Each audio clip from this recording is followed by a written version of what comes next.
Welcome back to another episode of News Weekly.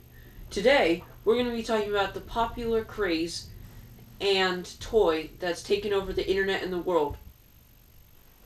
Wait, what's that? Oh. Okay. Never mind, folks. Today, we're going to be talking about GMO foods. GMOs, or genetically modified organisms, are created in a lab by alternating the genetic makeup of a plant or animal. Be careful though, because they're widely found in kitchens across the country. ConsumerReports.org says Americans have been eating foods containing them for more than 15 years. The vast majority of corn, soy, canola, and sugar beets grown in the U.S. are now genetically engineered, and they are often used as ingredients in processed foods. Another name for GMO foods is frankenfoods. ResponsibleTechnology.org says studies showing organ damage, gastrointestinal, gastrointestinal, I'm gonna Google it. ResponsibleTechnology.org says studies showing organ damage, gastrointestinal, and immune system disorders, accelerated aging, and infertility. FitnessReloaded.com says that GMOs can help us fight poverty, malnutrition, climate change, and much more. Here are some images of GMO foods. Some people think they're good for us, and some people think they're bad for us. It's just kind of what side you take. According to my sources, they're slightly bad for humanity, but they're good for the rest of the world. It's good for the world because they help us fight poverty and fix climate change, but they're also bad because they show organ damage and immune system disorders.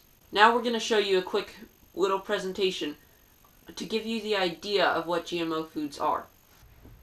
Alright, back to you, Asher 2. Alright, thanks, Asher. So, I'm out here in Norway, and the strawberries here, 20% of them die during winter due to frost. So, scientists have come up with a way to genetically modify these strawberries, where they cross the DNA with the DNA of a frost-resistant plant, so that the strawberry is able to survive in cold conditions. And that ends up making the strawberries frost-resistant. Well, that was a bad example, but you get the point. Back to you, Asher. Alright, thanks. Okay, so let's say a scientist wanted to make blue apples. eSchool Today stated, the scientist decides on the intent or reason for making blue apples. He can get a plant with blue fruits, say blueberries. He cuts open a piece of blueberry DNA and inserts it into the apple's DNA. He plants the new apple seed, and the apple tree produces blue apples instead of red. But it's not the plants alone.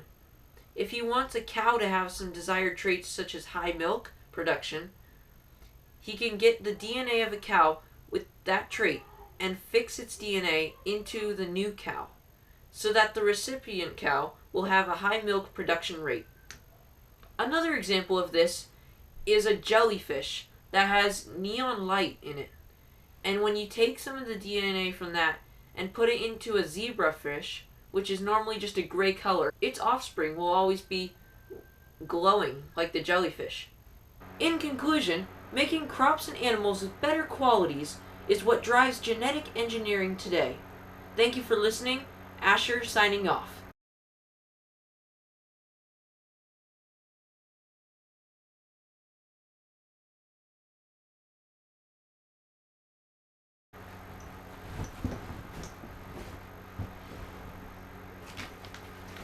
Oh, my hands are covered in strawberry juice.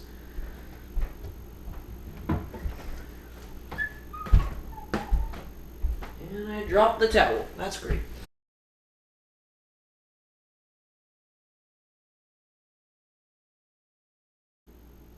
Alright. So that the recipient cow will have as much milk. So that the recipient cow will have high milk production trait. So that the recipient cow will have high milk so that the recipient cow will have a high milk production rate. So I have the ice here and the strawberry, and just I missed. Okay, that's great.